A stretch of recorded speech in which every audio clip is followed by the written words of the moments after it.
give Martin another couple seconds there.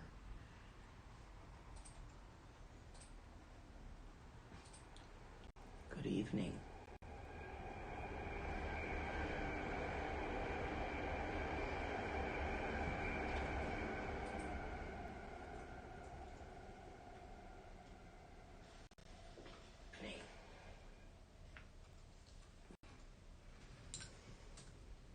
Shuku kunduzongo gombo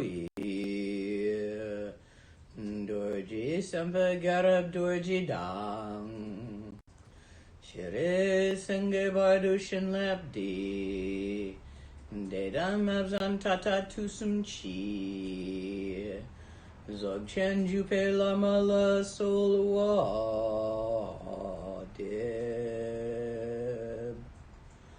again pema junela solwa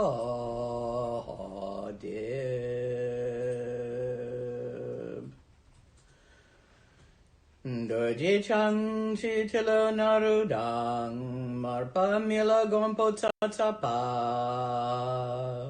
na pupadang paldan drupa suk kargil lama namla solwa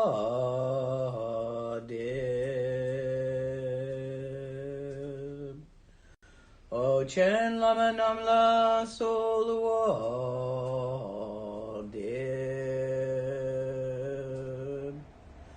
Ndru chen lama namla solwa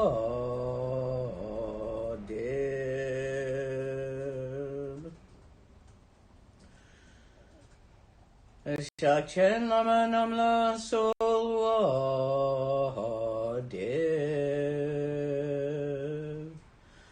Nyandu dang yundrun lama namla solwa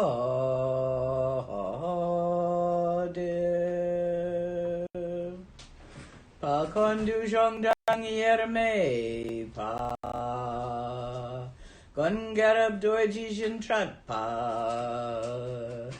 Jeti ne sui pa me pa Nalamanam chetinte chong.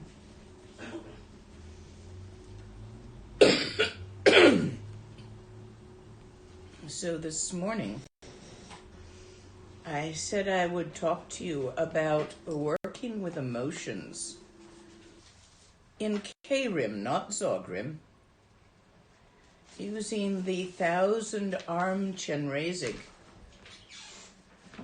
method, using manis. This is an image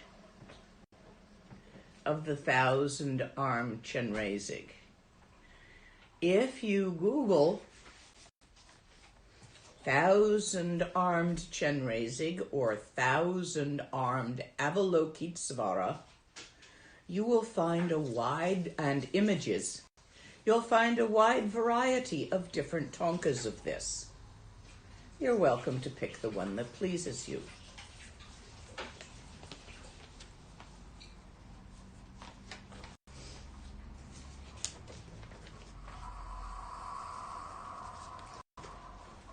It's the emotion it gives you that's important. So this is the one that pleases me.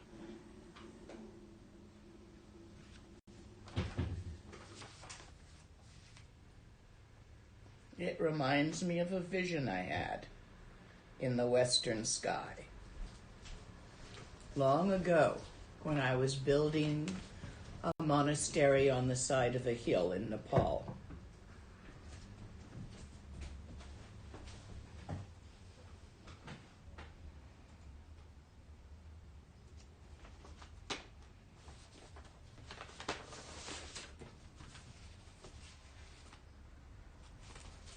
Looking for a piece of paper. There it is.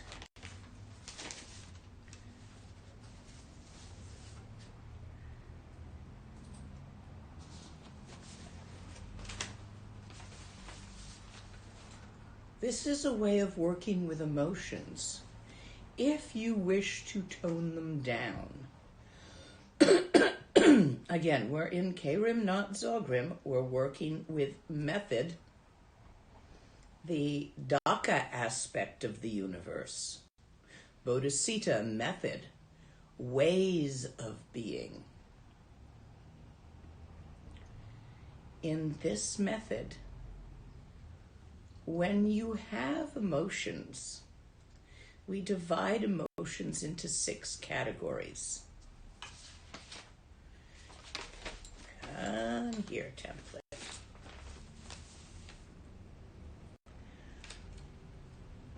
The white Om in Om Mani Padme Hum relates to all those areas of pride in your practice.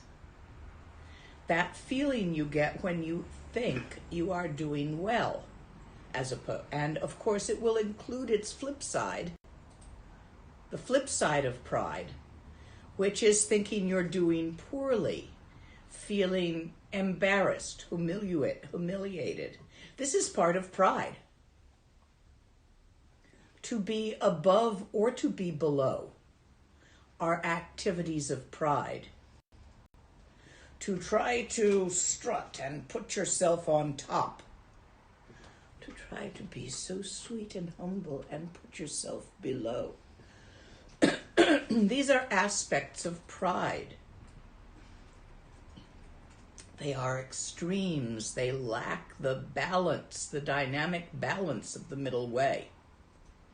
So this white Om resolves those feelings of being high and being low, both of which we all feel from time to time.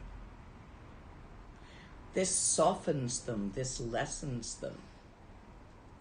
The Ma, which is green in color,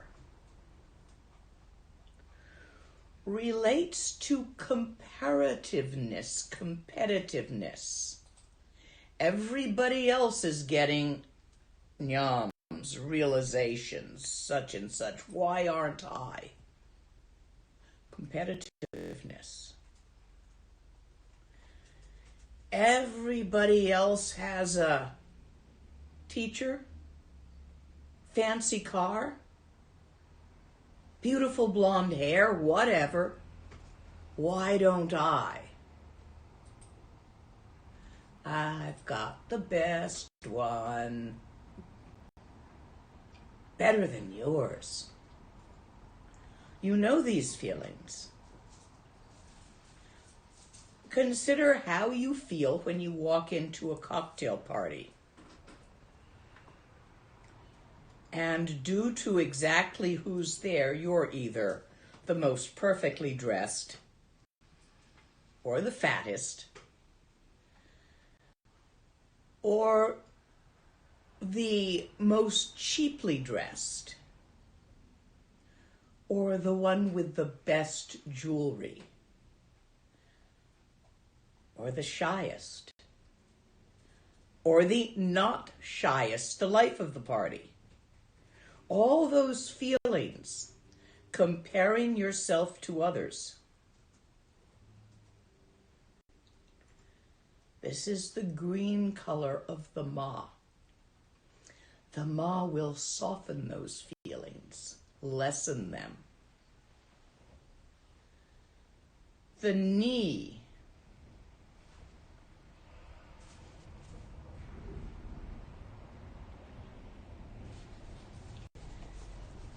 human realm. Wait a minute. Yeah, the Ni, yellow in color, human realm. I was confusing myself with a different practice you use to bring the emotions higher. So you can learn to Dzogchen with them, but this is for softening them. Something will happen somewhere in your life someday where you find the emotions whistling through your channels too damn strong for you to deal with at the moment. You can't Dzogchen it.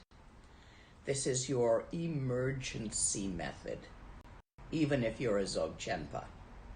If it gets out of hand and you think you're going to pass out from fear and therefore get run over by a bus or whatever because you're not dealing rationally and you got to tone it down a bit, you can grab this method even if you're totally working with the Dzogchen method. Nice to have a bunch of things in your toolbox. Felix the cat and his magic bag.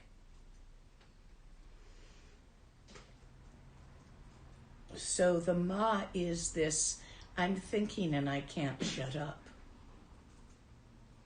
That little undermutter that tells you what's going on and on some days complains about everything that's going on, and on other days says wonderful, kind things to you.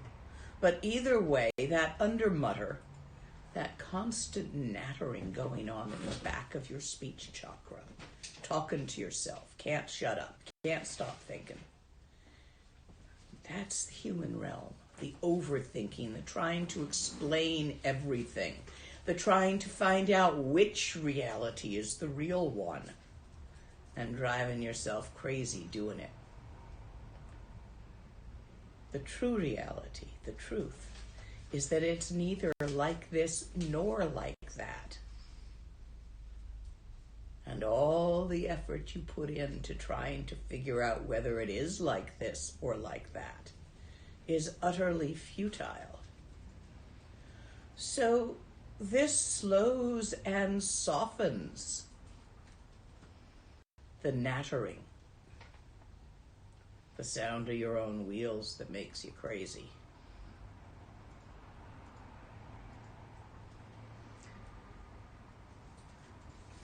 The pod, which is a blue in color, medium blue.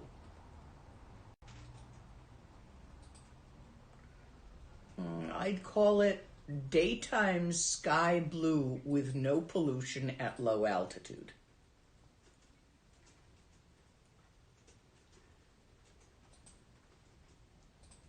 This one is,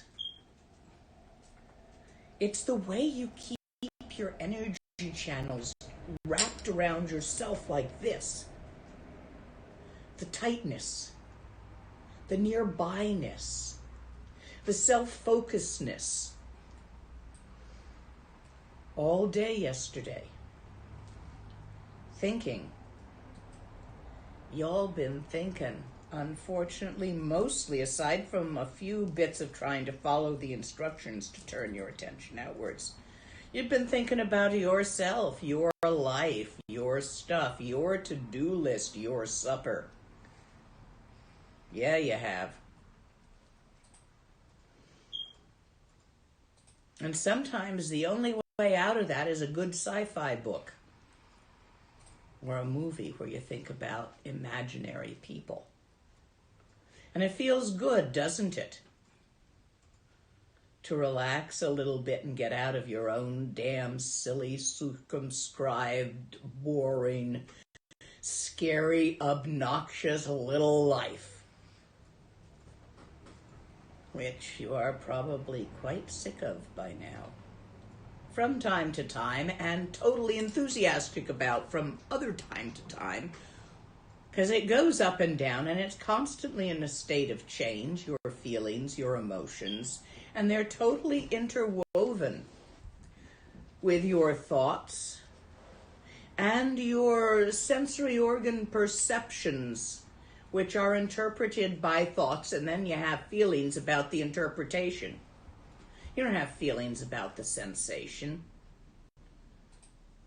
I look at, I don't know if you can see them, the dying roses on my table.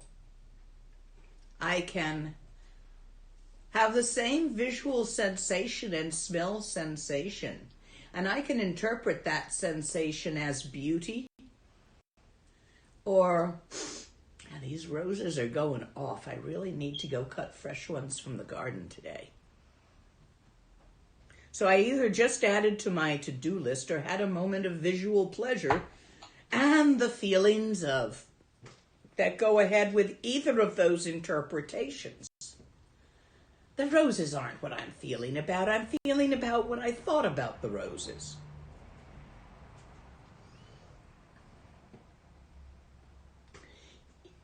And they're my roses anyway. Close in. Human. Animal aspect of human, because we are animals. Mammals. We nurse our young and have live birth. That makes us mammals. The most involved in their own personal life are animals.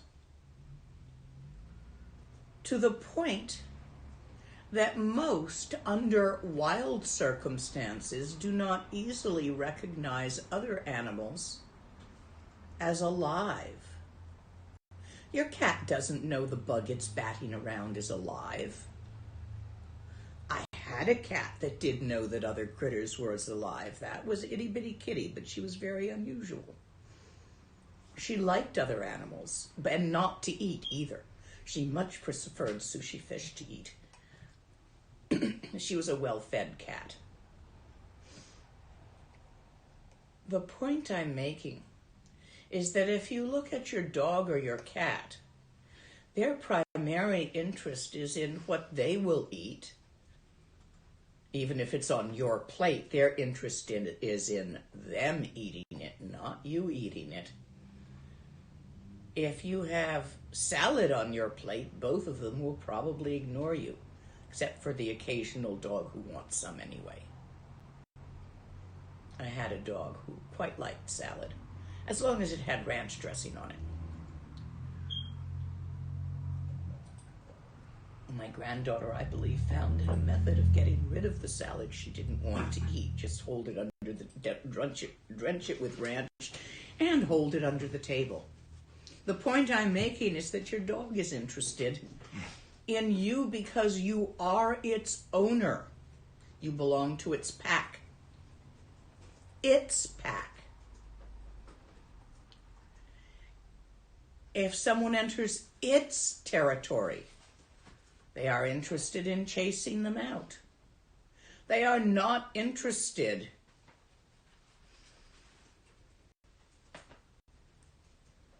in the parrots in Venezuela. You might be. Your human aspect might be. Your animal brain, your animal part is not. So animals... Damn, I'm talking a lot, but you need this information. Symbolize selfishness, self-focusedness. Not just self-grasping, but self-focusedness. Preta's the next color. Red, desire. Preta's hungry ghosts symbolize dissatisfaction. The few ghosts, real ghosts, that I have met in the West, the guy running for the train, who died while running for the train and never realized he died, and spent the next longest period chasing that damn train, trying to catch his train to get to work. Heart attack, something took him out really suddenly.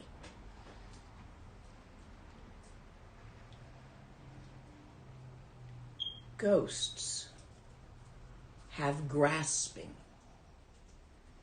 If you die in a state of grasping with unfinished business that you are totally grasping, that you can't let go of in the death process, that's where you're likely to end up. Your house. Houses get haunted because someone loves their home so much they won't leave it when they die. They grasp it and get stuck there. It was common among Asians for women to haunt their jewelry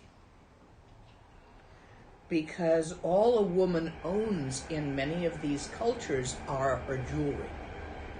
The house belongs to her husband. The kids belong to her husband. Everything is his except her jewelry, which she gets from her mother. And her husband adds to her jewelry as gifts, which then truly belong to her.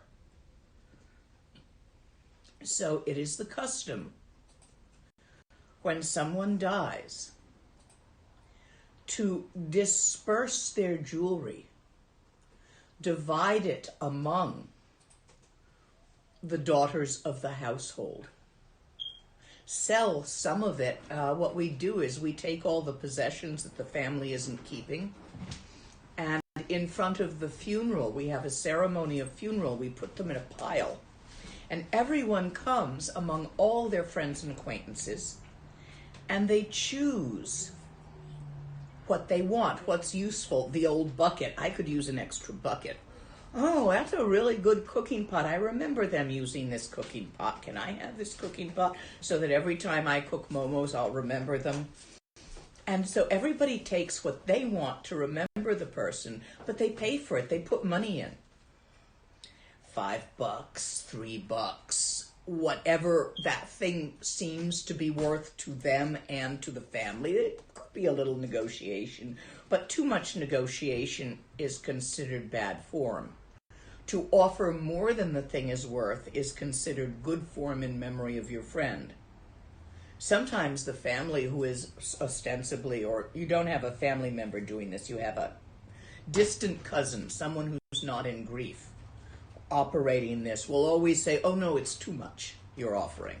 Oh yes, but I really want to offer this much for this old pot. So all the stuff is gone by the end of the day. You have to take all of it. And all that money is used for butter lamps, wood for the cremation and oil for the cremation, ceremonial, having prayers done. So that's our custom among the Tibetans, the Kampas. It works pretty well. And it avoids ghosts. Often that funeral activity is done about 3 days after the death, so that the person is also turning up and attending. Usually after about 3 days, you're in a you're starting out in your Bardo body, which is like your old body, and you go around your old places. So you usually do get to attend your own funeral and see all your stuff go every which way, which helps you let go. See how happy your friends are, how sad they are that you're gone, but how happy they are to be able to have a memento. So this is a Tibetan wake. If something takes me out, I would like to have such a one, and have all my stuff that the family is not going to continue using, that isn't useful to the family, given away to everybody, so I don't end up haunting anything special.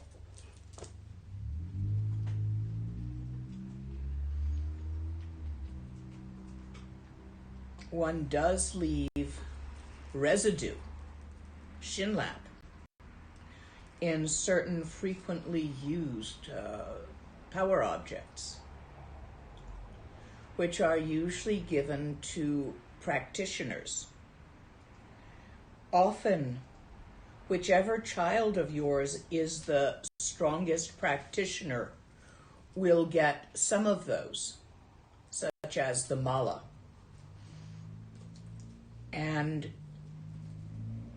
if one is expected to return and continue on with what one was doing as a tulku, one of the ways they find a tulku is they put out a bunch of malas and see which one the baby grabs.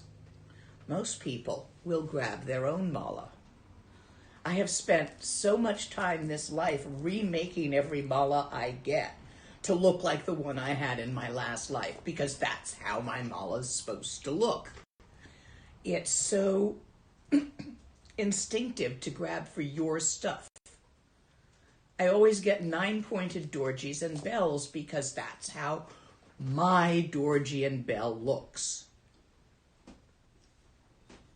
And I've been this way ever since I was practicing galupas, and they didn't have 9-point dorji and bells. And I was going, well, it's not right for me. Well, okay, I'll learn how to use this one, but someday I'll find the one that looks right. Again, so I'm on the 9-point and feeling quite comfortable with it. I digressed. I'm talking about being a Preta, about the difference between the shinlap that a lama leaves in some of their stuff, or a practitioner, doesn't have to be a teacher, and the attachment that causes ghost. Remember, when I speak of realms, there are a number of what realms are, and they're all true. Brown hair. There's reddish brown hair. There's very dark brown hair, almost black. There's curly brown hair. There's straight brown hair. You see, when I say brown hair, there's not just one thing. There are many things that could be true of a particular brown hair. So when I say Preta realm, it's not just one place.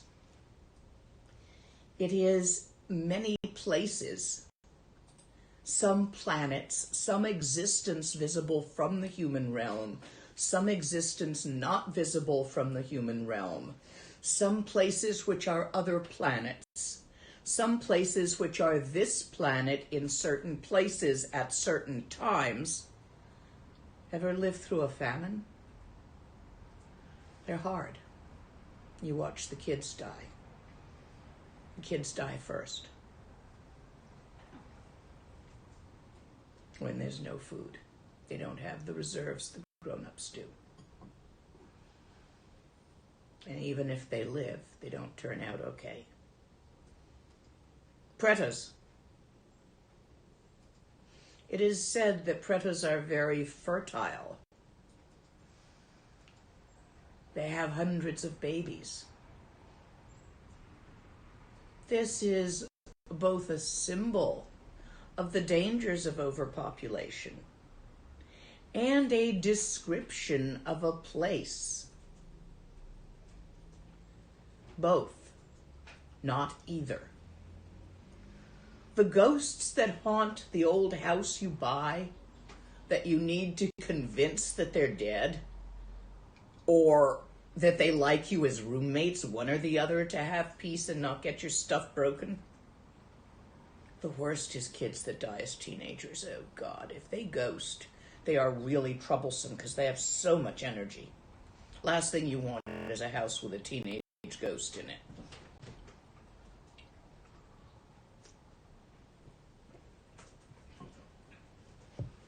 Some kinds of ghosts are relatable and visible from here. Some aren't. It's just like there are some kinds of animals that you can relate to or see, but the diatoms in the ocean, microscopically small and far, far away, it's very hard to have a relationship with those. And God, what do you call them? An animal, a god? The things that ride the lines of energy between the stars and eat light. I have no idea what you call them around here. You probably don't have much to do with those. They are not visible on a wavelength that your Homo sapien eyes can perceive. You can only perceive the edges of certain demons.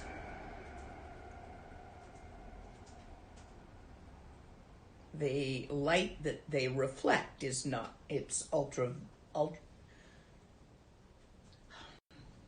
it's sort of an ultraviolet where it goes to green. You want to see that color? Press on your eyeballs. That's the closest you can get to seeing that color. That chartreusey color. I'm talking about other realms and what they are, because you need an understanding that they are not only symbolic, but they are also symbolic. Yeah, object.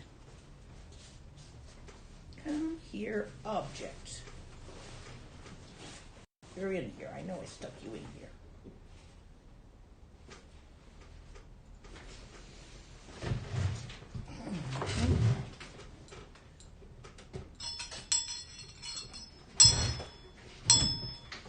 This is an object, a thing. It is made of brass on top, bell metal, and a high lead content, heavy. Lead mixed with other metals, dinger. You want the dinger heavy. It actually comes apart.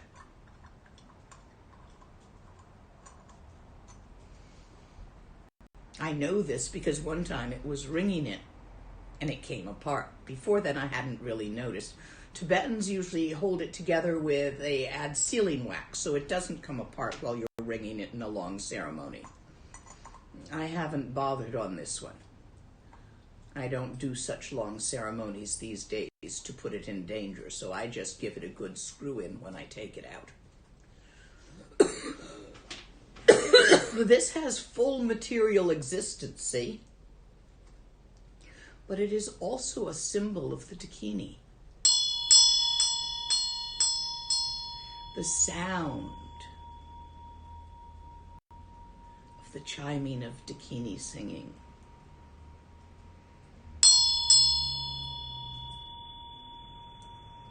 It is a symbol of openness. A symbol. Just as the dorji is a symbol of activity, masculine. Open, accepting,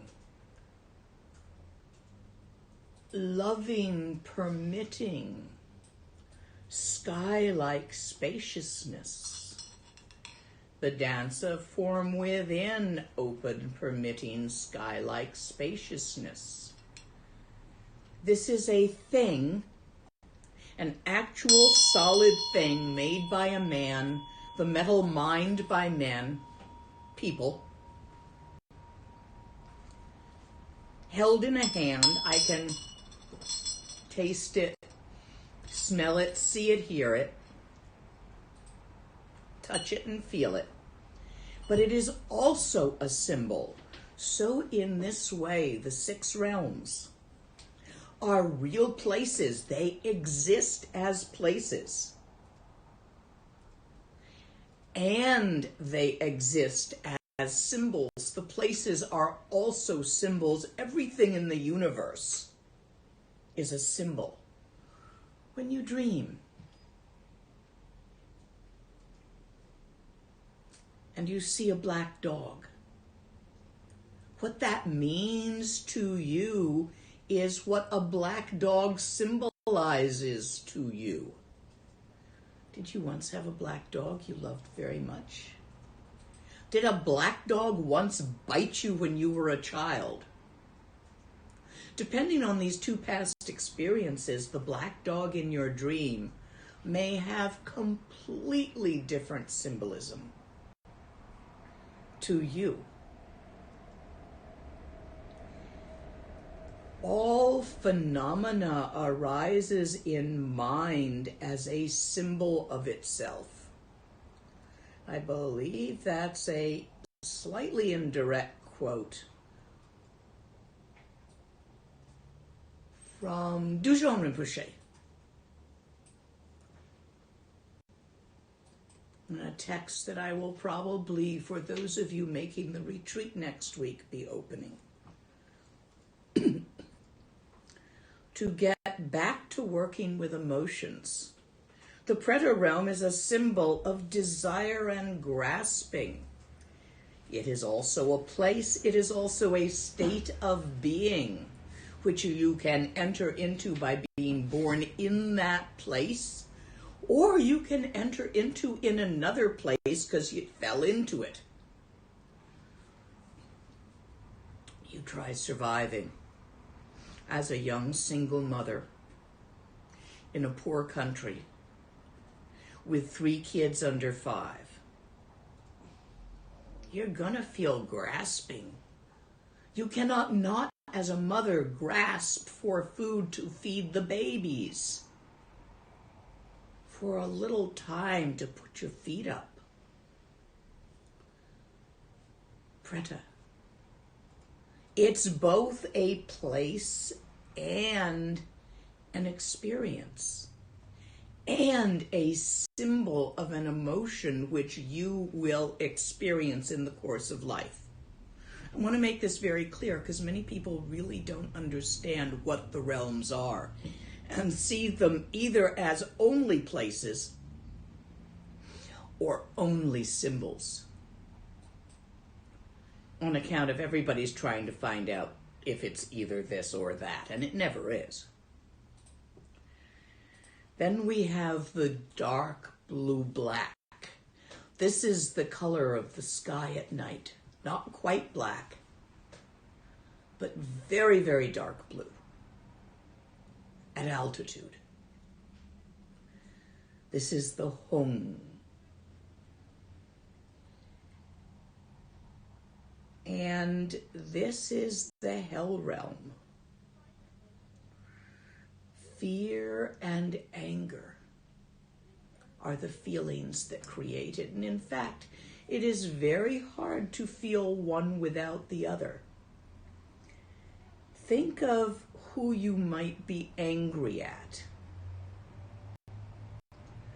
Let's do it safely here and pick a politician, the head of a country somewhere.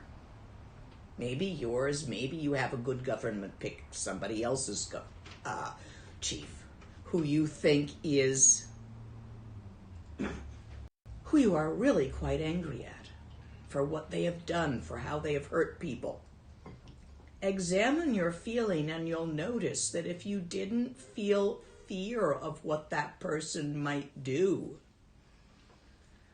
to you and others, you wouldn't be angry.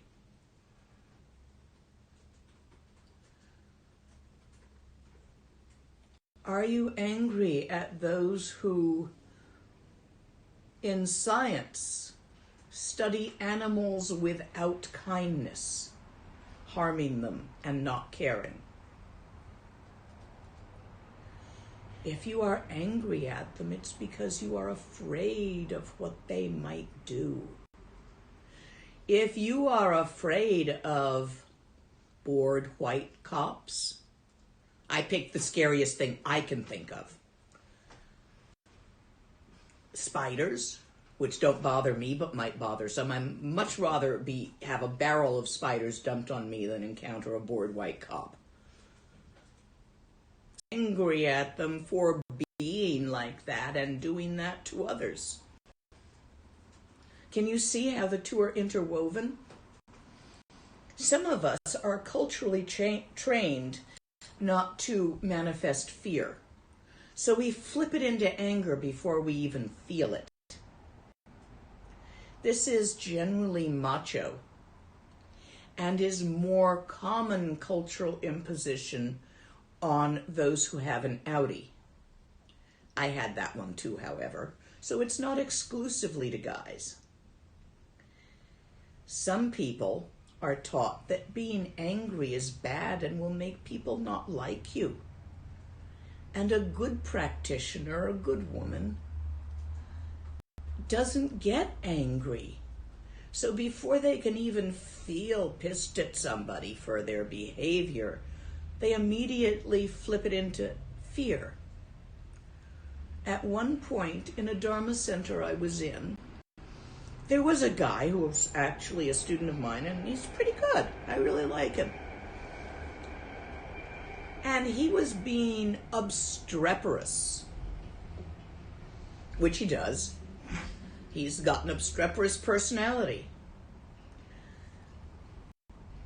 And a couple of the women of the center came to me and said, he's making me uncomfortable and afraid.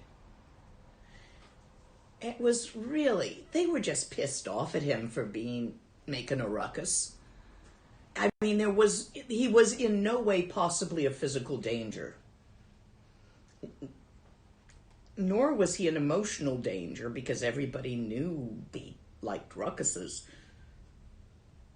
A very strong practitioner, actually, but more of a tantrika Dzogchenwala than a Krim. Anyway, it was very interesting to see how certain of the female Dharma practitioners really got pissed off at him for like talking over them and stuff, but had to express it as being afraid. So do not mistake fear and anger as separate things. When they reach a crescendo, the tightness of that, the tightness of the fear-anger pattern is symbolized by being crushed between two great burning mountains of iron. Doesn't it feel a little bit like that? When you are helplessly pissed off because somebody scared you?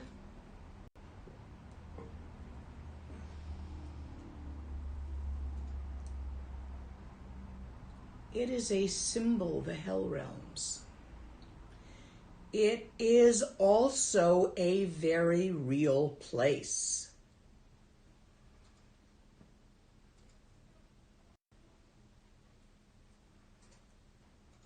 $18 of them. All different. I believe Words of My Precious Teacher has a description. You're welcome to read up on it. Also, the occasional hells in Infinite, which are nasty situations you could get born into and where it overlaps with this realm. Both God realms and Asura realm, animal realm, ghost realm, and hell realm all do overlap here, but also exist elsewhere from here. They are symbols of your emotions, but they are also very real places, not either ors. So all of these 6 categories of emotion, which relate to 6 categories of real places, as well as 6 categories of your emotions. Please understand, we made up the categories. They are mind-made categories so that we can talk about this and remember it. You can divide it into other numbers than 6. There's a certain way we divide it into 5 when we work with Dhyani Buddhas. In certain tantras, it's divided into 51 human emotions. In some places, we only divide it into 2. Grasping and shoving. So understand that the divisions are somewhat arbitrary, but also very real places and symbols. Now that you have heard that, all of that, the descriptions of the realms, of the symbols, it will automatically be activated when you use this visualization. And we're going to be putting this up at the end of this so that you all can get copies. This is what it looks like. This is lying down like this in your heart. It's about this big. Like what you can do with your hands, more or less. The center, where the stamens would be of the lotus, which is the symbol of your heart chakra, has a Hri. The Hri is the experiencer, the one who experiences the emotions.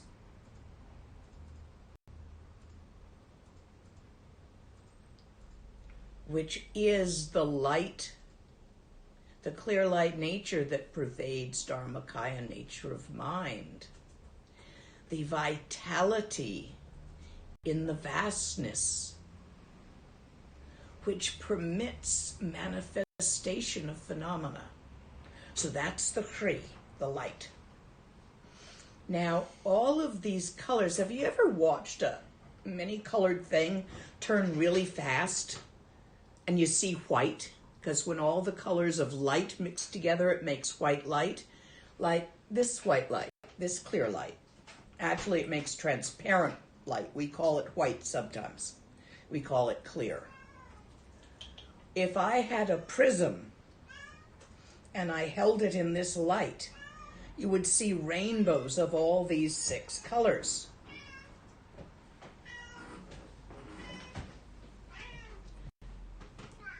So in that way, as these syllables in their colors spin clockwise, see clockwise? In your heart chakra, on the inner 6 petals of the lotus with the Hri on the stamens, see all these lines out here? This is 1,000-petaled lotus in full bloom, where each petal transforms itself into light, a ray of light that reaches outward. This is, of all the tonkas I've ever found, the one that looks most like the visualization. Not 100% exact. Actually, when I see it, there's like layers of petals that all turn into light as they go out. And it's even got ticklies in it. Creativity of life force. The light that goes out. So this is the visualization of the heart chakra. Any questions on exactly this before I go on to the sadhana?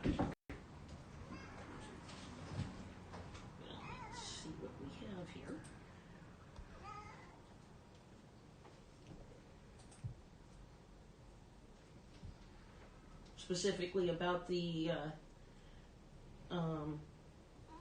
visualization? The visualization, the emotions, the symbols. Okay. Yes, there are definitely questions. And your cat. Yeah. Could you repeat the color of the syllable ni? I have to look it up. It's yellow.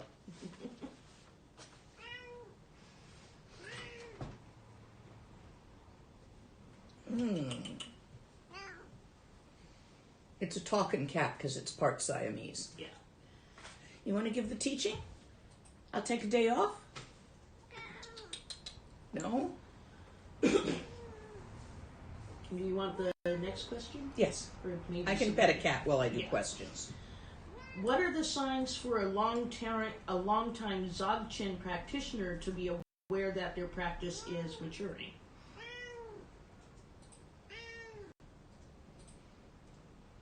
Not wondering about that.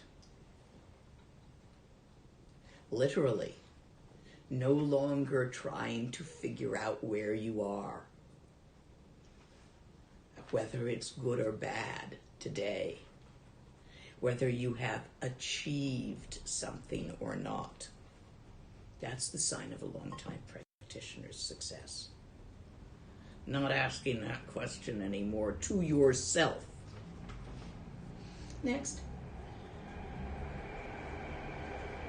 This may seem silly, but I use a Rudraksha mala that was gifted to me at age 13. Does this type interfere with certain practices? Yes, this one. Rudraksha malas are for work with fierce energies because of the roughness in your fingertips. They are much more suitable for working with things that arise emotion, because that sensation of rough rather than smooth is a symbol of intensity. So we use them, but we only use them for working with practices that arise intensity. This is a practice that tones down your intensity. Therefore, no, a Rudraksha would not be suitable, nor would a faceted mala. Some people have faceted crystal malas to use for fierce Chenrezig practices. But this practice, which is a softening practice, it is said that if you want to keep a separate mala for each practice, you would use a transparent, smooth crystal mala for this practice. However, that is not required, and I tend to be a one mala most of the time person. I have a few others which I tend to give away eventually, but they're hanging around, and I'll use them sometimes. But this is a bit of a favorite. It's a little bit smaller than I like, but it feels right, the shape. Next. Would you please talk more about self-love and self-appreciation?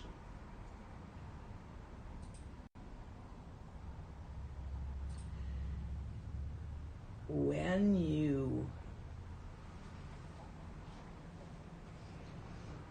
in Tantra, this is the pride of the Herukas, the Herukais. This is, it's not a pride, it's a basic certainty that you're okay. It is not a thought. You can still be having all those human realm thoughts involving, oh, he's better than I am, and I'm better than he is, and oh dear, I'm the fattest one in the room, and shit, this is a piss in your shoe day, and all those experiences. But underneath is a basic certainty that you're okay. It is an odd form of self-confidence that will protect you from all of these realms. From anger, because you don't scare easy. You figure you can handle whatever. From grasping and desires, because you feel in and of whatever you are, your mandala, to be sufficient. The nattering animal, it is not a self-focused, I am sufficient. It is actually a lack of self-focused, where one is relaxed outward without grasping and trying to get one's nearby perfect to justify oneself. You know, if my house were clean, I'd be a better person. You know that one? It's a not having that one so much. If you clean your house, it's because you want to at that moment. Or you want to sit in a clean house, or you would like to sleep in a clean bed, so you change your sheets.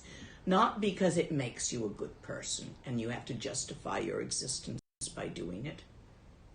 I sort of mentioned pitfalls that I have felt as we go along in this, because I think they're pretty common.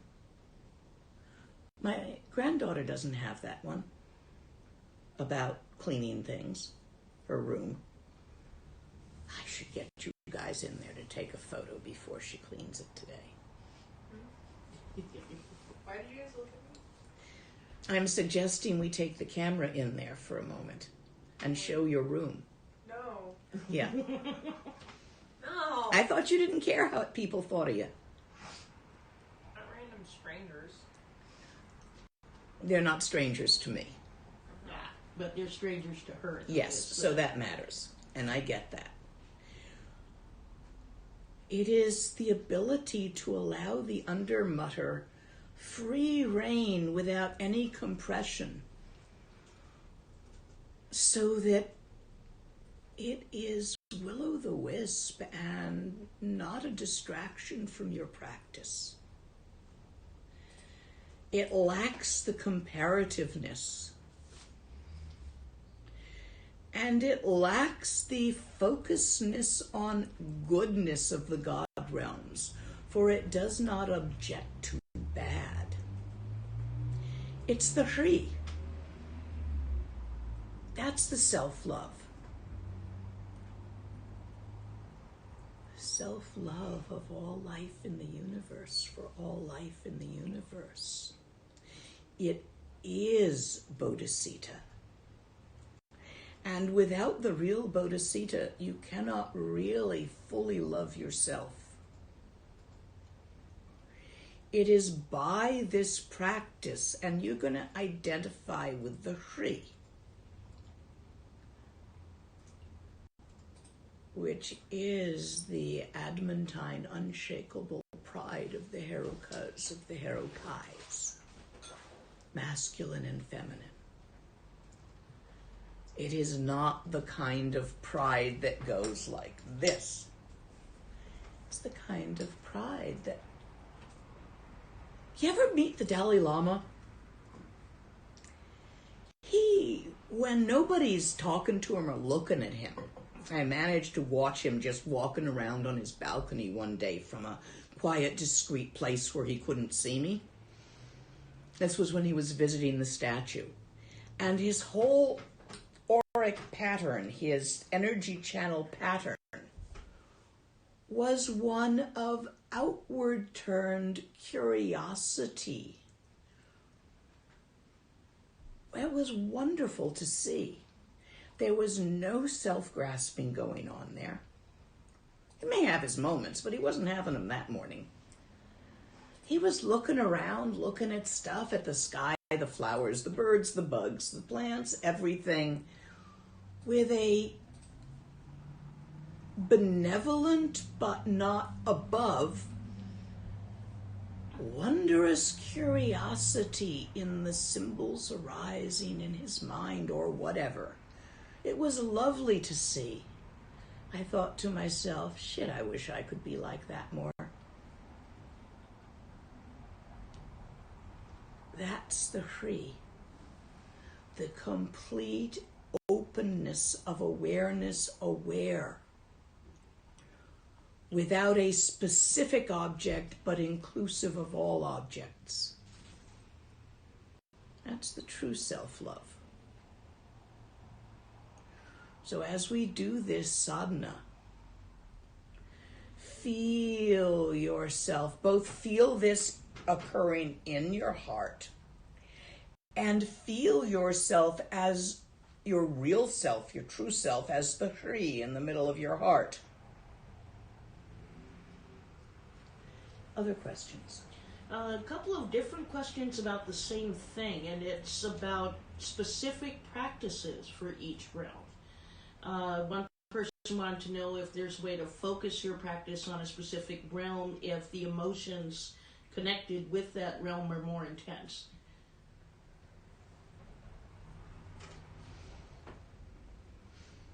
While doing this practice, make sure you see clearly the color and shape of the letter for the realm you want to emphasize working with. There is another practice that clears from realms, also breaks into 6, but it has the side effect of increasing the emotions. They get bigger while you're doing the practice. which I'm not teaching now. I think I'm teaching that possibly in a retreat somewhere in Europe in the next weeks. I can't remember. If not, it's one of the things that can be requested. It's called Inner Body Rushen. So you know the name of it to request it. It's really only suitable for people who have been doing Dzogchen for a couple of years and who are pretty well able to at least work well with thoughts. It is also has a prerequisite of doing a retreat and getting so you can accomplish the practice, so practicing enough so you actually can accomplish the practice of working with emotions. Because if you start building the emotions bigger, which is a side effect of clearing them, they squeak, you're dredging the channel, you better be able to deal with them, hadn't you? So this is a much safer practice, and I tend to teach it first and more openly. So let's say if fear, anger is your big problem in life, make sure you clearly see the hung shaped like a hung. Visualize, memorize the shape and color on one of those petals and make sure that that is clear. Optimally, you work with all of them and you have them all clear. But you might want to begin somewhere as getting them clear because you don't automatically see things in Tibetan letters. And I'm not sure it works in English. I've never tried it in English. It doesn't occur to me to do it in English. So you may experiment with doing it in English, but there's no guarantee that works. The tracks of this practice, having worked for a long, long time, are in Tibetan. Any other questions on the visualization? Let me find it here. Do we think about each realm in order of the syllables? Or is it okay to do them out of order? You say them in order. You are not in that much control of your thoughts. Trust me. You're going to be all over the place. You're going to be thinking about lunch. When you sit and do any long mantric practice, you lose your focus on the mantra from time to time and you wander off in the undermutter. And you start thinking about what I'll have for lunch, what I'm going to do when I'm done. You know you do that. Everybody does that. And then you go, oh, I've been distracted, back into the practice. So one of the things you can do when this happens is to keep your fantasizing while sitting there within the realms of the practice. Get what I mean by that? So it's like when doing Vajrasattva, you keep your fantasies, instead of going into the future, what I will do, you just sort of go over your past and clear out all the crap. In this one, you go around to the different realms, their symbols, and your feelings of their symbols, and clean out all the crap. I don't know if you've got the discipline to do it in order, or if you're just going to do it as it comes up. It'll work either way, as long as you say the mantra in order and visualize it going around clockwise in order and put the Hri in the middle. The symbols are going to work regardless of what you consciously think about. Anything else? What is the right use for a bone skull mala? We don't actually use those. The right use is sell them to the tourists. What we do sometimes wear is a 51 bead mala of skulls. or necklace of skulls, and that symbolizes the releasing of the 51 types of human emotions.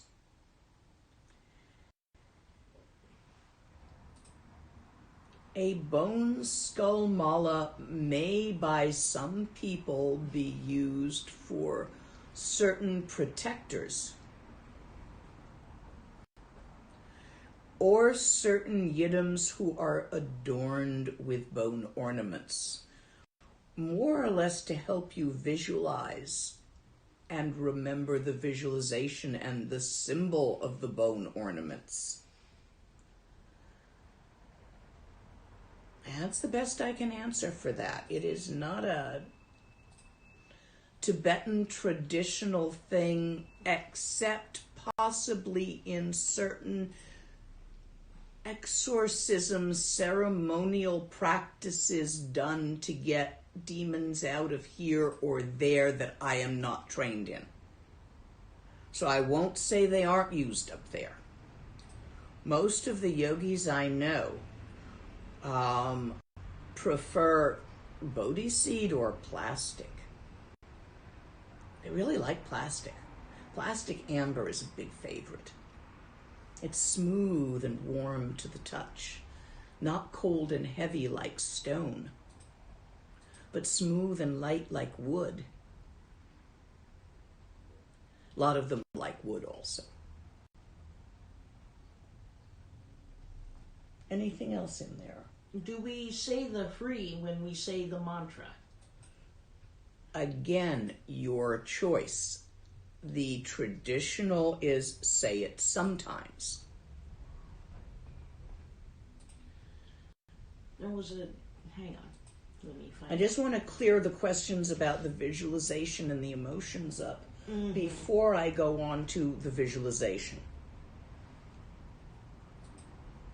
Okay, just checking through for those.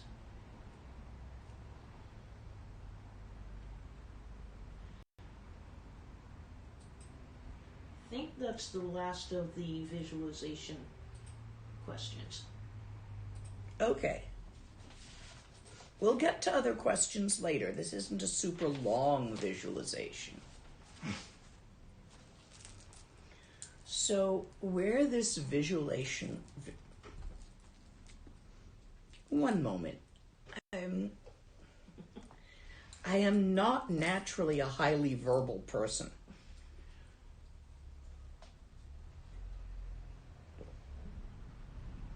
I'll often say only a few sentences in a whole day when I'm not teaching, so my tongue gets a crick in it.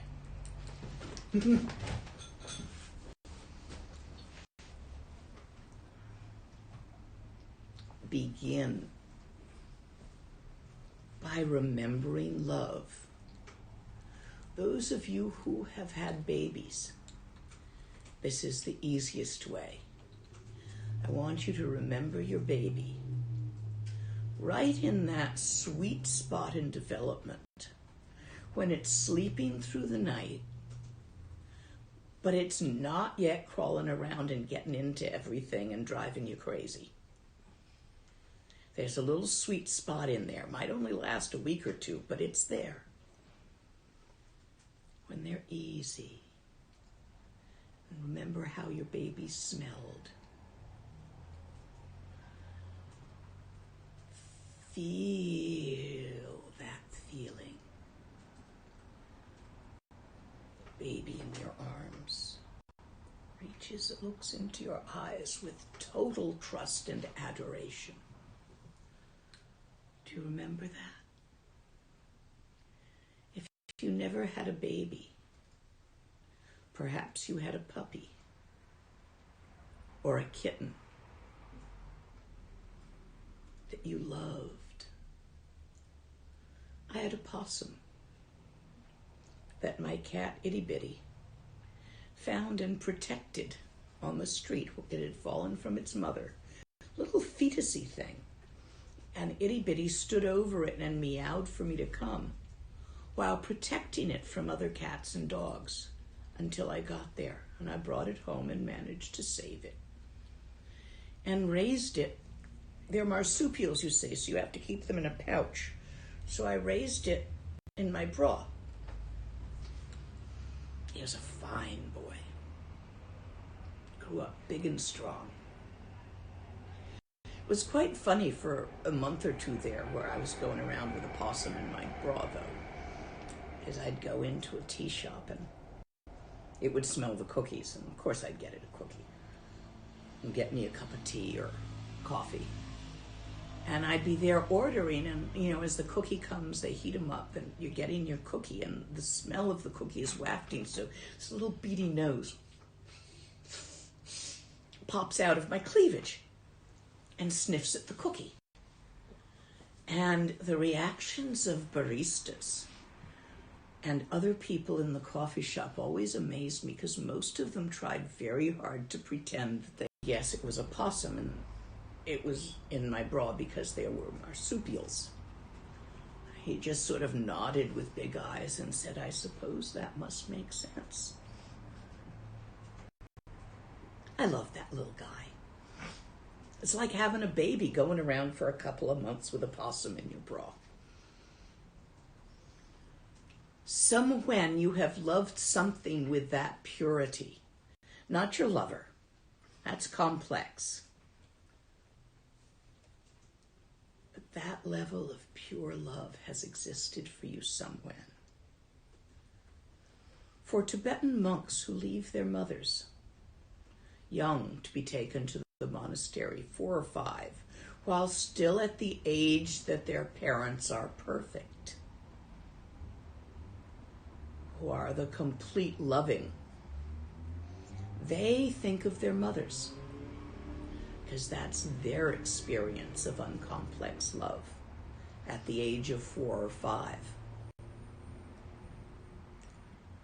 Pick whoever, whatever it was for you that you just loved that way. Baby, kitten, puppy, gerbil, whatever, possum. And remember them. Visualize them. Your heart chakra is currently a closed lotus bud, size of your fist, like this size. It's closed, probably because of junior high school. We go through life, we grow up. We emotionally get kicked in the teeth. We get our heart broken. Often as we grow. And we close our heart. We learn to protect ourselves from love. So you have a closed lotus bud there. We're going to water that closed lotus bud with that feeling of love, to allow it to relax and open and bloom. It's 1,000-petaled lotus bud. And as it opens and blooms, the 1,000 petals each elongate into a ray of light. See the rays of light? The inner 6 petals remain petal-shaped. On the inner 6 petals, the mantra Om Mani Padme Hum stands up. So this is down, but the letters stand up. See, they're standing there. It's a photo, so they have to be drawn flat so you can see them. But they're not flat. They're standing up in 3 dimension, just as the Kri in the middle is standing up in 3 dimension, like my finger is standing up.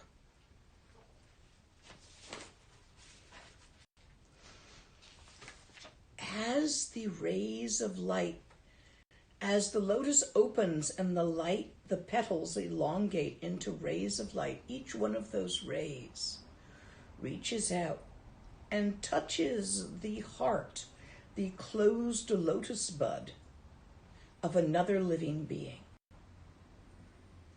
You are touching the hearts with your lotus petals of 1,000 living beings.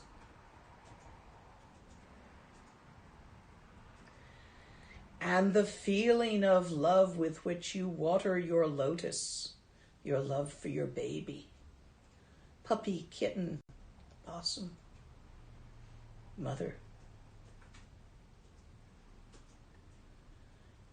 flows as light through those rays of light which are 1,000 petals, and waters the heart of 1,000 living beings, and their lotuses bloom,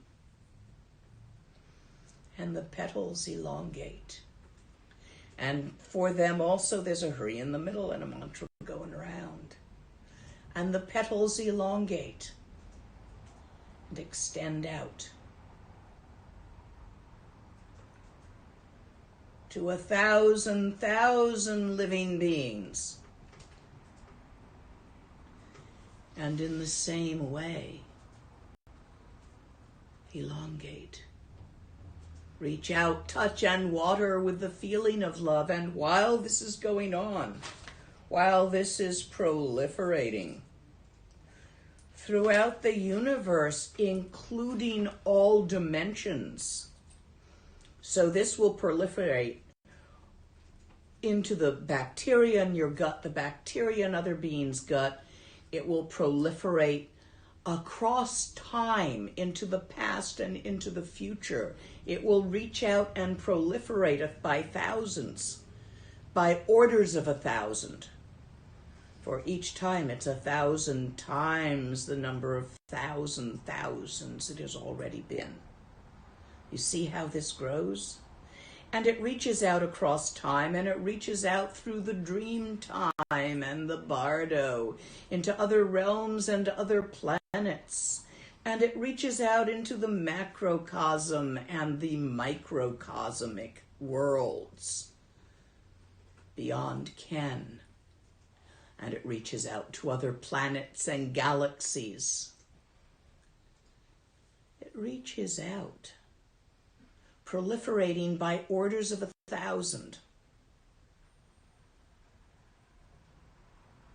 While you say the mantra, and the light is generated by the multicolored mantra turning, generating the rainbow-colored light, which returns to its true nature of white light, clear light, as it shines out the rays, filling the universe with light. Let's do it together. Every being has a Shri in the middle of a lotus in their heart chakra. If you do not know where the heart chakra of an amoeba is, go for the middle of the nucleus. Okay? Use your wondrously creative imagination to visualize this.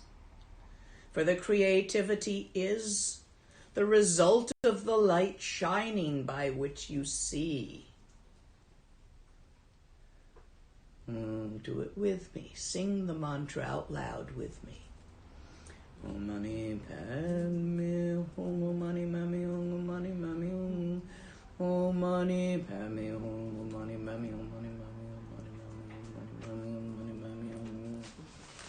Om mani padme hum mani mami hum mani mami hum mani mami hum. Om mani padme hum mani mami hum mani mami hum mani mami hum mani mami hum mani mami hum mani mami hum. Om mani padme hum mani mami hum mani mami hum mani mami hum mani mami hum mani mami hum. Money mammy on money mammy on money mammy on money mammy on oh money mammy on money mammy on money mammy on money mammy on money mammy on oh money mammy on money mammy on money mammy on.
I'm saving my voice by whispering it.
As you recite the mantra, all the beings,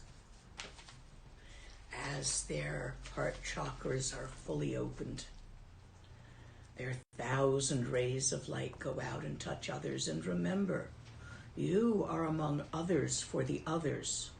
So some of those rays of light will feed back into your heart chakra from other beings. It's not just everyone touches everyone once.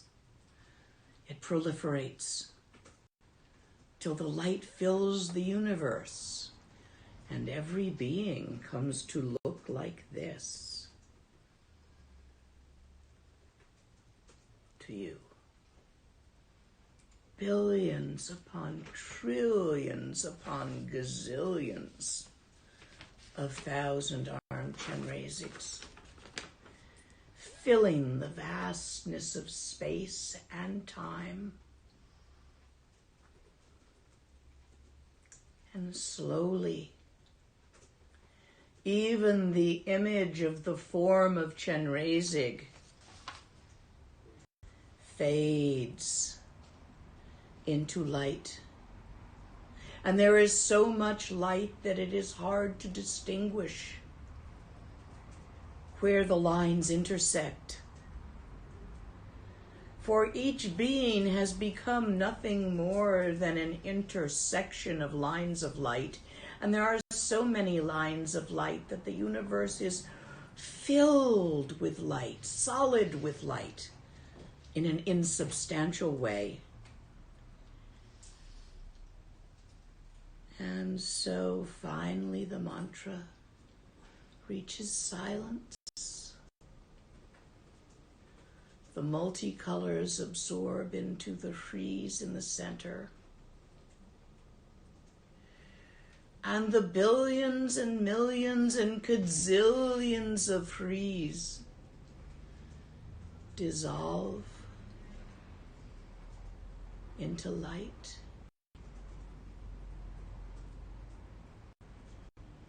And there is nothing left but light. In infinite open vastness, the light of awareness.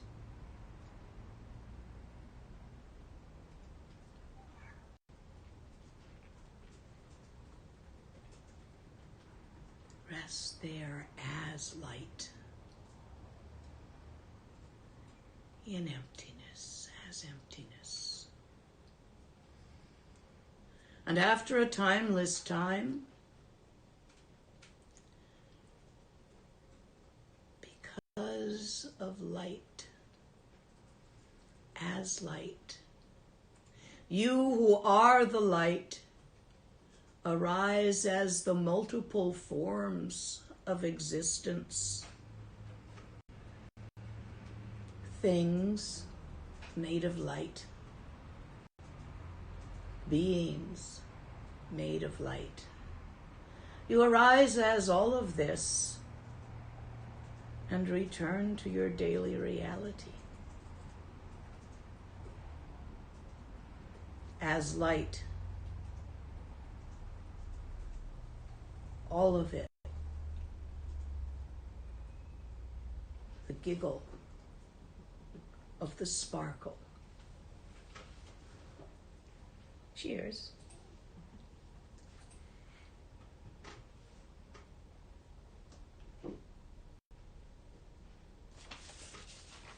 Are there questions on the sadhana? Let me see what we have.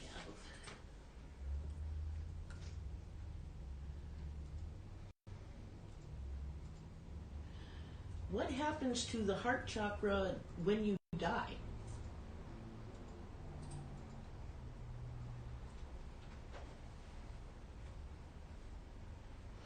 The red and the white substances gather there.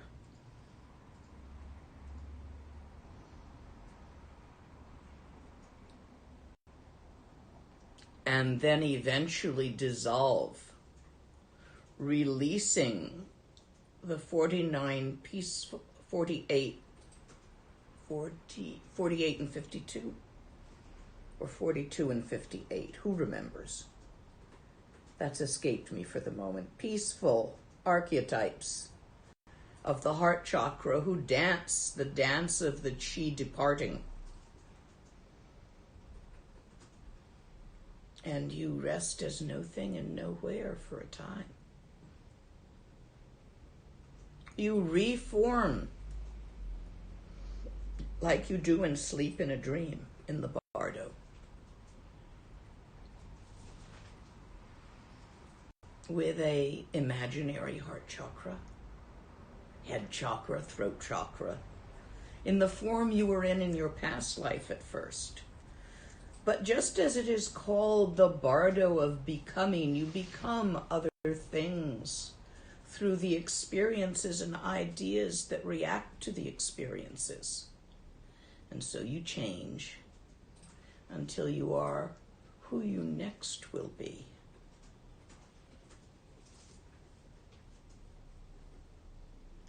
When the heart chakra begins to form in a fetus, actually during the sex of parents, while parents are making love, having sex, a Bardo being is attracted to that. Their attraction does not see it clearly as it is. They don't always see it as parents having sex. They could see it as anything. A warm cave of comfort, a juicy persimmon. Lord knows what you're going to see it as, but you go in, and then you are not exactly in the fetus because there's not enough structure, chakra structure, to hold the entirety of a living being. you are kind of dreaming and attached to it. Once, that's all you can manage at that time, is just a vague hovering, attachment, dreamscape. Slowly over time, the fetus becomes complex enough to support experience. It's hard to say exactly when that happens. The energy channels need to be developed to a certain extent to actually hold experience in such a way that the experiencer will remember, have had that experience, be formed by that experience. It's complex, and not everything is known about it. It's a hard subject to study. I don't mean just textually, because it's rarely spoken of, but also observationally. Reincarnation is not always as linear as you think it is. It is more linear for those who absolutely believe it will be linear. And once you sort of aren't into that anymore, you don't have to be linear.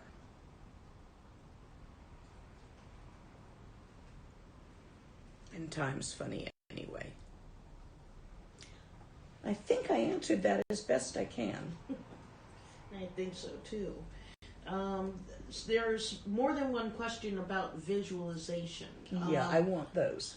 What advice do you have for somebody who's finding it difficult to do the visualization? Put the picture in front of you and rest your eyeballs on it. I don't mean, oh God. No, don't drink the Clorox. That's not what he was trying to say. Okay. I don't mean remove your eyeballs from your head and rest them on the tonka. I mean rest your visual process on the image so that you can just see it there and then imagine that it's in there. And how long should we visualize this, and how many manis should we say? By as long as you can, until you're done. The more the better. Remember, you're not only lessening your own 6 poisons by doing this practice, you are actually lessening the 6 poisons in the entire universe. And when you're done, don't forget to spread the gewa around. Remember? Gewa ni nyur dudar chi chi sala go pashu. Short of true trekcha, this is probably one of the most intense gewa forming, gewa spreading practices you can do. That's why so many Tibetans do it. Next. Do we visualize ourselves as 1,000 Dharm Chenrezig in this? No, you visualize yourself as the Shri in the middle. You sort of vaguely, as all beings, transform into a sort of Chenrezig made of light, kinda. You sort of do that also. But that's not the point. The point of this sadhana is the light.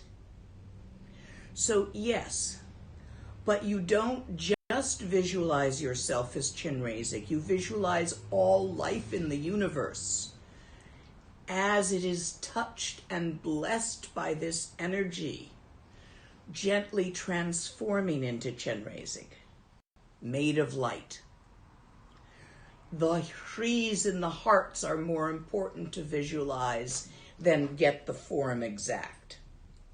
That's why I kind of say, for me, they look like this. I don't go for an exact form. I go for getting this part clear.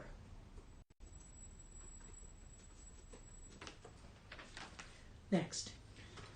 From one of the Spanish viewers, is it normal that heart rate increases during this practice? It is not. You're holding it too tight. Relax. Heart rate should decrease during this practice.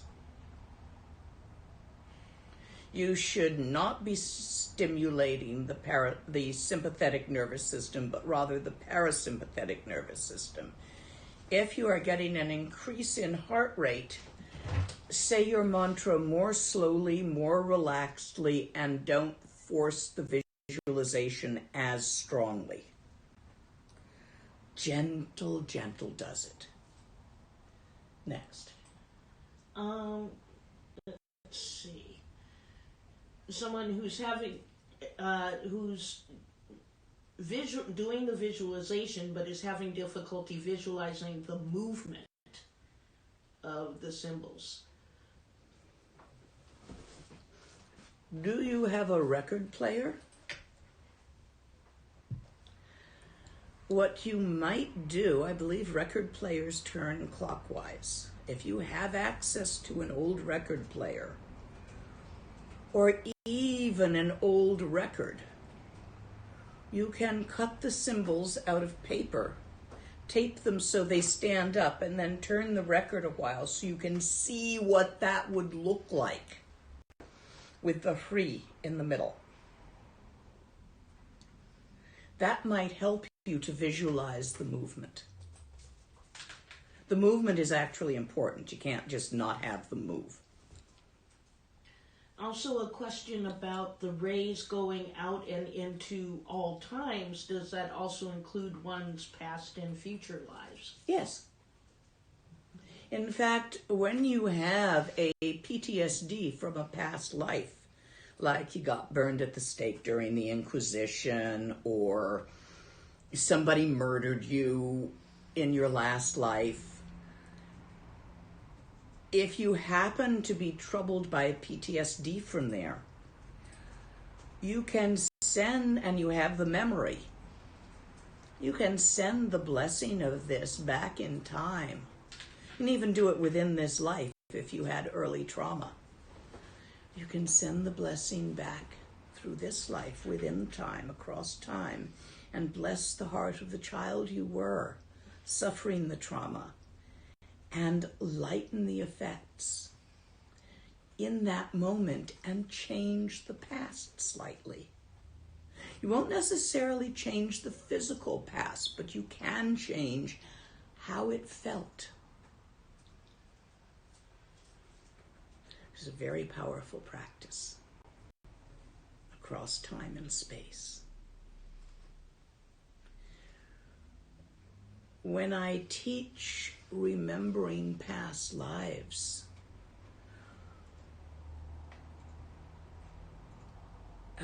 there's a cycle which has this practice as the first stage.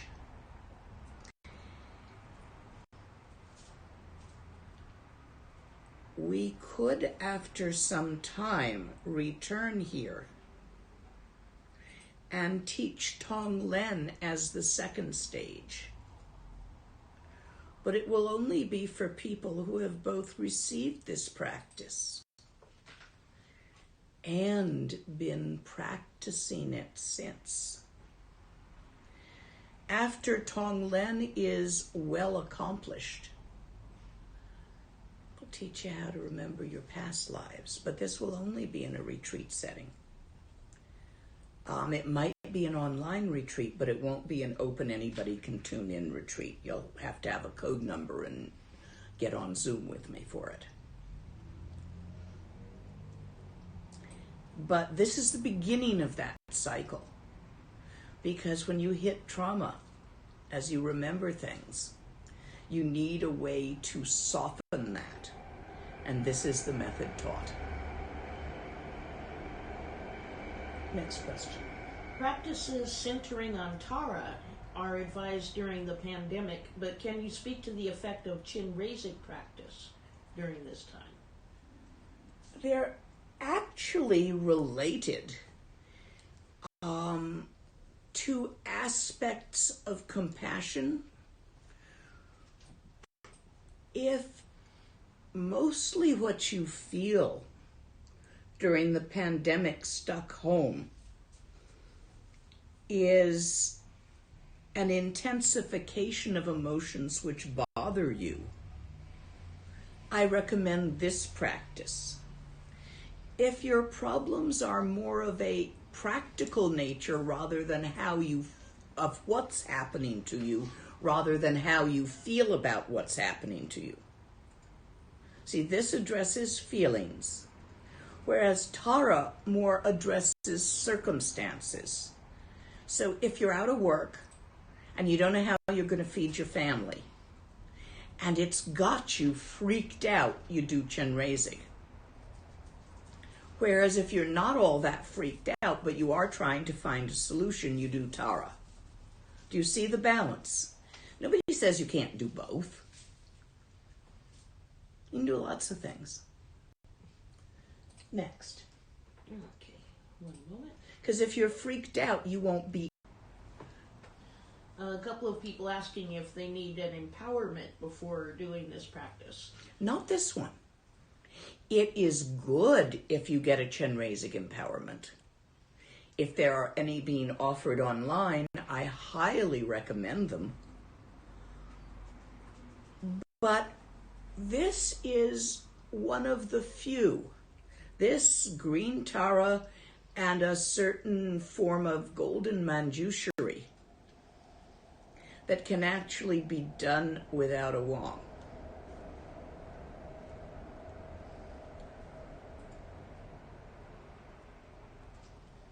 Next.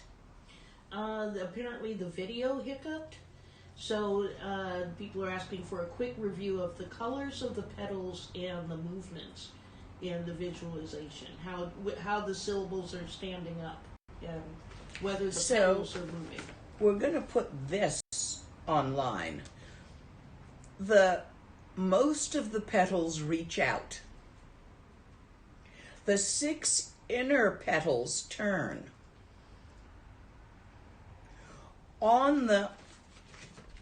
So all of these are the outer petals, 1,000 petals reaching out. These are like the 6 inner petals. And all of these little syllables stand up on the petals. The inner petals turn clockwise. This is clockwise. So when this lies down, this is still clockwise. And these are standing, so imagine they stick straight out from the paper. And it turns this way, so lie it down in your heart, and it's, okay. This is clockwise in your heart. So it turns this way. There's a clock lying in your heart. It goes around the numbers. A right side up clock. When you water your lotus bud with simple, great-hearted, open-hearted love, it can bloom and open. And all the 1,000 outer petals reach out, elongate. They start short, but as they're opening, they get longer and longer and longer until they're rays of light reaching out to the hearts of 1,000 living beings. And through that light is transmitted that feeling of simple love, which waters the lotus buds, allowing them to be reassured and relax and come into bloom and open up and reach out to 1,000, because each one of the 1,000 you've touched is reaching out to 1,000 by itself. So the reaching goes to 1,000 living beings. And so on and so forth. proliferating until the universe is so full.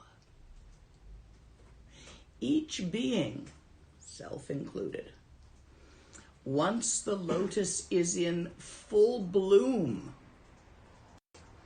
has the mantra going around in the inside of their heart chakra. If it's a non-vertebrae, you just imagine the heart chakra to be in the middle of the being. It's too complex to explain which animals have heart chakras where among the non-vertebrates. So, the Shri standing in the middle is the essence of the being. The mantra goes around in open-hearted great-heartedness, going around clockwise in their hearts. Their rays go out. Each being, when the lotus is fully bloomed, takes on their true form, and they look kind of like this. Light. Pure light extending. Visualize their hearts more clearly. You don't have to get tighter than this for their outer form. The form is not so important here. This in the heart of every living being. Turning, generating. Until and remember that some of the rays that other beings send out will return to your heart, sending that love right back, loving you as you love them, as you love your baby. For in truth, all beings have once been your baby, for whom you would throw yourself under a bus to protect. And now some of them, as babies sometimes do, are doing very stupid things and harming themselves, having odd belief systems, acting like teenagers, but they're still your babies. You don't exclude anyone, friends, enemies, family, everything, things you know, things you don't know. Other beings, other dimensions, as far as you can visualize, it extends, light upon light, until the form of the beings is gently lost, yours including. And there is mostly just lines of light, little trees which are just marking the intersections of multiple lines of light. There's no thing there, just the little tree. And the Shri itself dissolves into light. The mantra dissolves into the Shri. You sit in silence, the Shri dissolves into light. And there is nothing left but infinite, clear light in open, vast, inconceivable awareness. At some point, you'll notice that it sparkles, and the dance of the sparkles arises as form and stuff which is all made of light as are you. An ordinary reality in all its ordinary extraordinariness made of light returns. But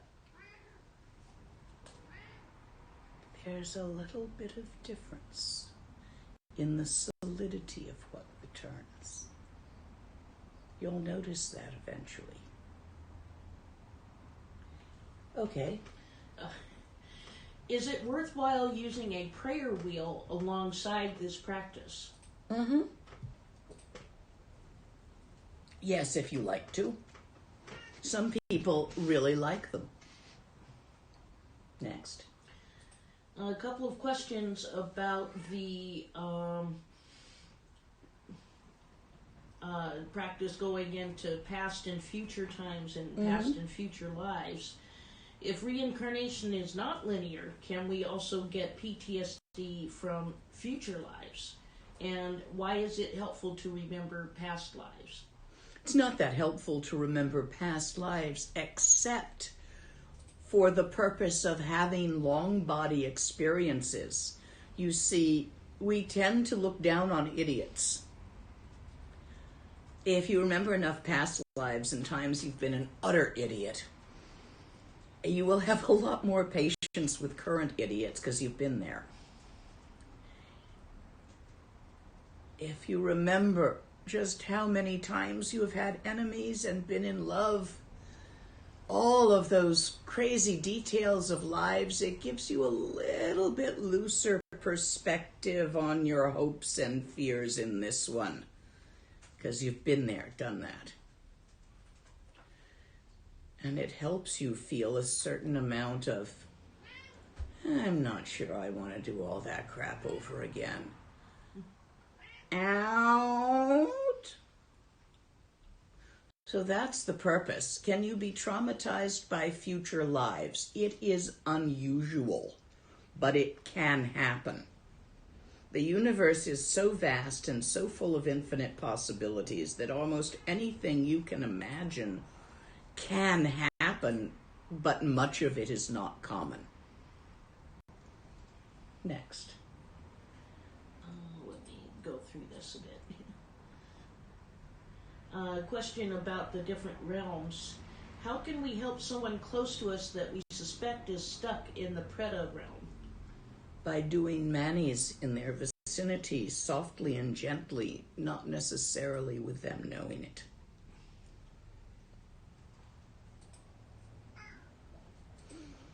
You can't really help another person in a direct way. Not unless they ask. All you can do is bless them, send energy, and be kind.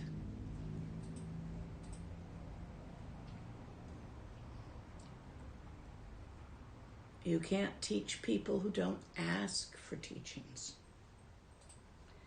And someone who is stuck in the Preta realm is somewhat unlikely to ask. This practice arises the wish-fulfilling jewel, which is the antidote towards that. Bless them with your practice. And don't bother them with it. You don't want them to really resist. And people will resist if they think you're being invasive. Next. A couple of questions about the visualization where I think people are having trouble seeing if they should have the visualization in front of them or literally within the heart. Inside you, in your heart chakra. It's behind your sternum, behind the bottom of your sternum. The only reason I said is put a picture in front of you is if you can't easily see it inside because you keep forgetting what it looks like because you're not good at visualizing. You can close your eyes and imagine it inside. You can look at it there to see what it looks like and then imagine it inside. And then when you don't see it clearly, you look at it in the picture and then imagine it inside. And the color, which color is the Hri? Hri is sky blue.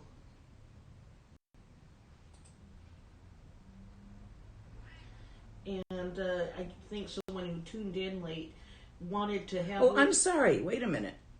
Huh? Hri is... You know when you have a red cloud in a blue sky at sunset? That color. It's like a sort of a whitish golden color with red ramifications on a blue background. Next. Are the realms experienced as different phases of this life? They can be, but they are also very real places.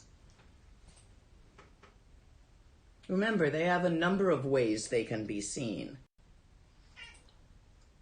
Okay.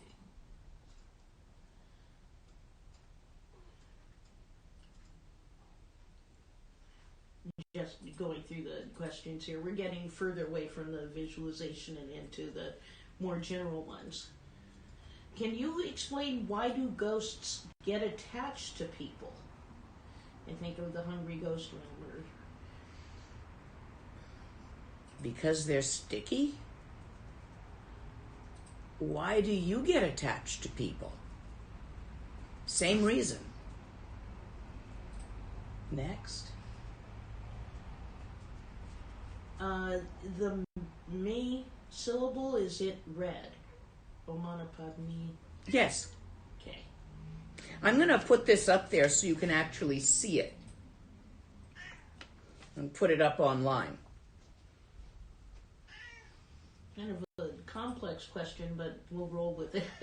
The realms are created based upon interpretations. Before the interpretation, does energy have any inherent qualities?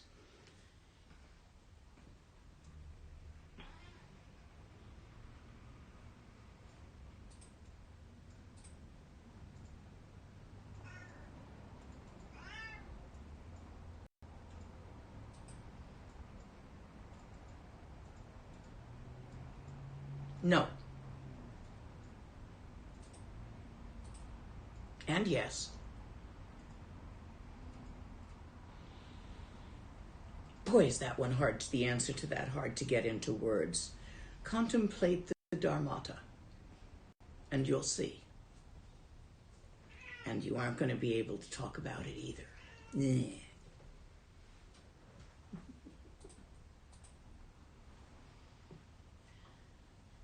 I remember you talking about the laughter of the Harukas. Is the pride of the Harukas the same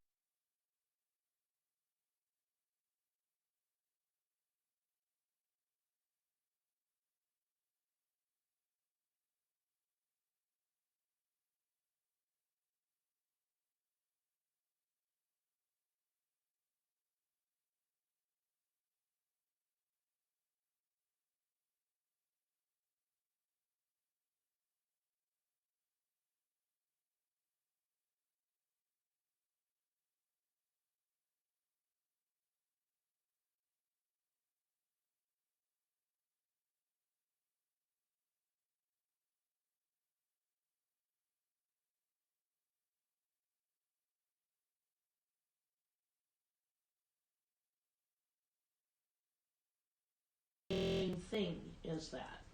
Yes. Let me see. We're having a technological moment if you're still on there.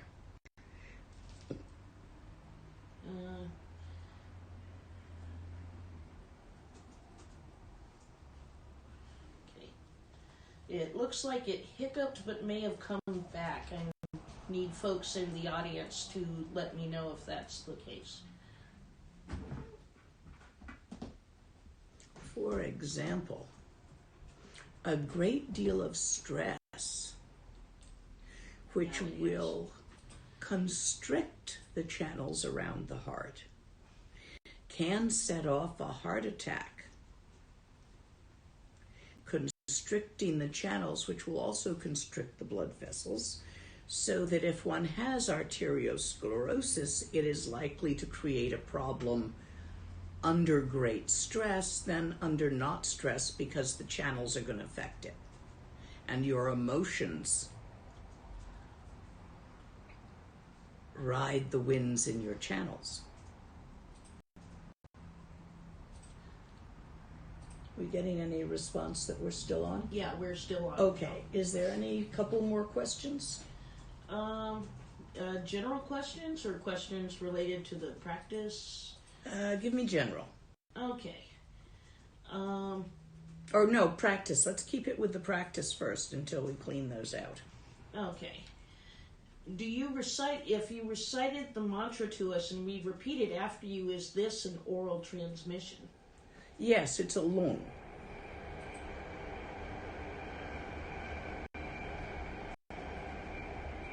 And let me just go through this.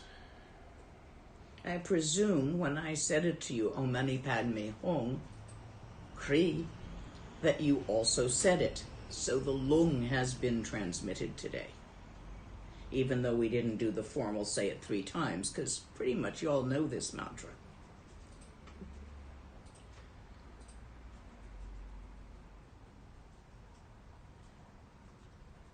What is the difference between oral transmission, lung, and initiation?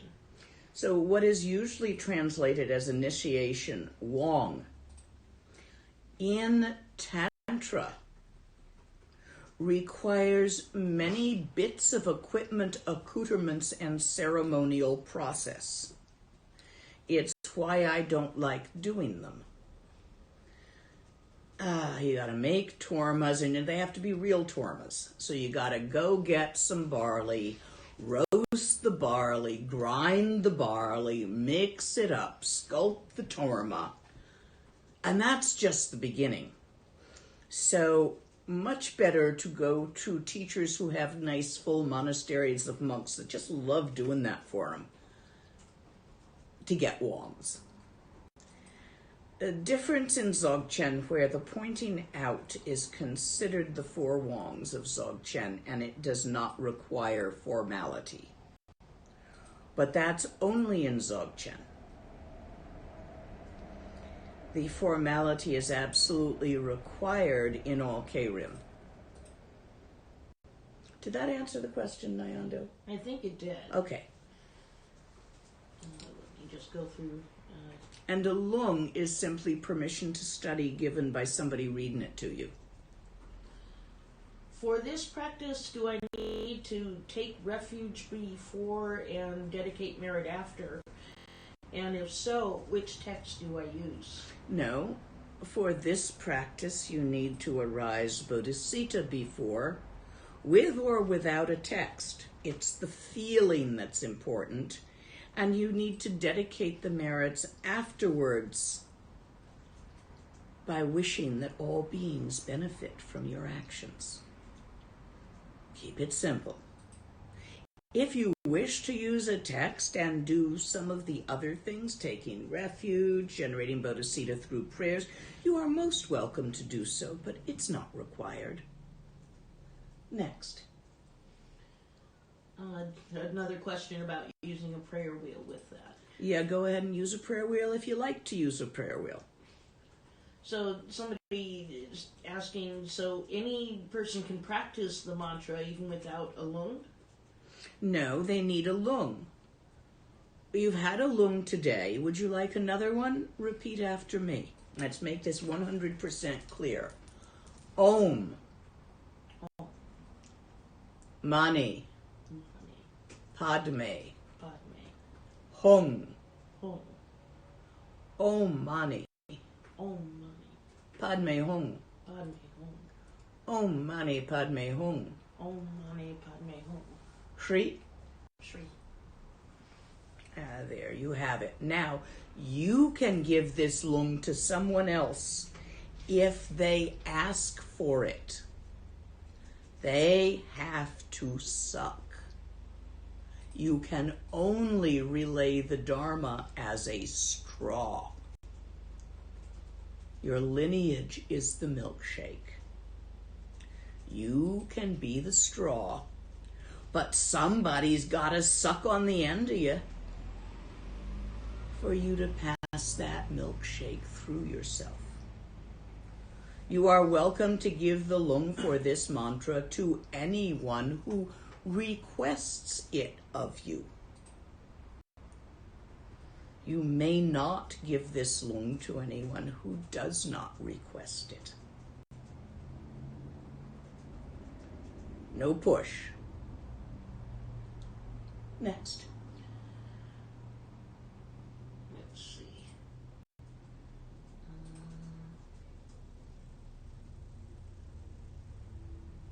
Can you compare this sadhana practice with the purification of the 6 lokas?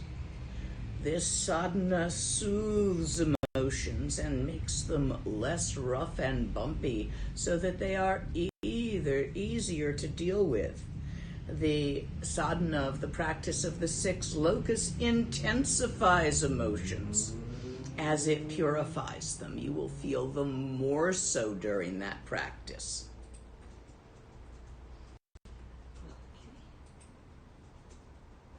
Also, they're done quite differently. I was given a fresh water pearl mala and wondered what practice it would be good for. Oh, this one. Excellent. And the other questions are more general. Okay. Okay. Can any suggestion on how we can support our practice as a couple, both practitioners? Any benefit on doing a shared practice? No. Not in 99% of the times. More benefit in each doing the practice most appropriate to them without trying to pull the other one into their own way of practicing. You are two different individuals coming together as a practice, as a couple, in a practice. So you really want to practice appropriately for yourselves. So it may be different. Don't try to force it to match. Next. About romantic love. I don't really know how I should interpret it in a Buddhist context. I, of course, enjoy it, but isn't it a form of attachment? It can be. It can also be a symbol of the union of emptiness and wisdom, especially romantic sexual love. Next. Can you give a longer description of Tigli? Tigli has too many meanings in different situations and different practices. Take it as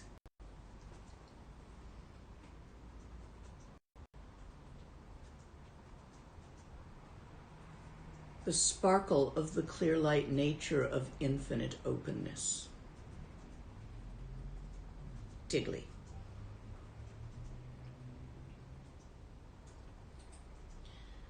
I feel tremendous attachment to a couple of my closest people, and I don't think I can ever give it up. Do I even need to? No, you do not need to intentionally try to give it up. However, they're mortal. They're going to die. So are you. So I strongly suggest you use this practice to broaden that attachment so that it's not sticky and graspy, but is simply love. What is the meaning of bone ornaments in Yidams and Buddhas? That is too far outside this practice for me to want to go into right now. Ask again when we are working with a tantra that includes that. What is the correct use of a canling? Can spell it? Kanling is how it's written here. If you mean kangling,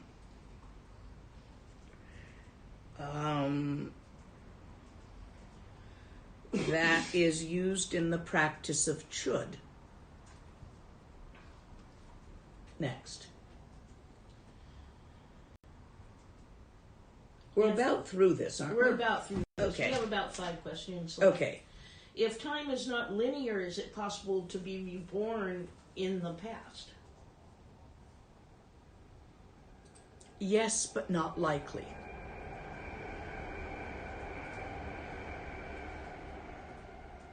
Can you please teach us about the Dzogchen approach to working with feelings? Yes, but not today. Send that request to Jan about scheduling that for where you are. I presume you guys are all in Vienna. or most or many of you, so if whoever asked that is in Vienna, send an email to Jan CC me about wanting that to be scheduled. Can you talk about daily practice of Trekchen? Not right in this, because this has been more of a K-Rim retreat, working with methods. Who is asking this? I lost track of the name. I think that was Polly. Polly. Are you in the Vienna retreat? Because that I will talk about there. If you're not, I will probably be talking about it in one of the next open teachings. Ask it again then, please. It's too much for me to go into today. But yes, you should practice Trekcher daily. Next. I have a very old mala from Nepal. It has 105 beads, smooth wood or bone. Is it okay to use it with the missing beads? Yes. Sometimes beads get lost. At some point when your string breaks, which it will if you use your mala enough, restring it and add in some other beads, as has been done on this mala, where you can see is a turquoise in here and some turquoise in coral, a couple of bone rings. So when you get to restring it, and always restring it on a double string, because one will break first and you won't lose more beads. Restring it and add them back. Meanwhile, just go ahead and use it. It's fine. Do you do Trungdu all around in all the directions? I don't know what you mean by Trongdu.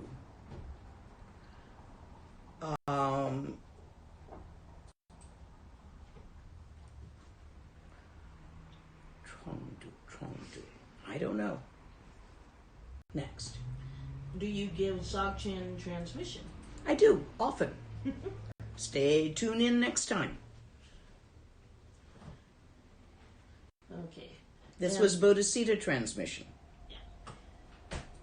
And that's it, I think, on the questions. Good. Then presumably you are all satisfied. And I'm going to close today. Any benefit accrued by this teaching and practice together, may it benefit everybody.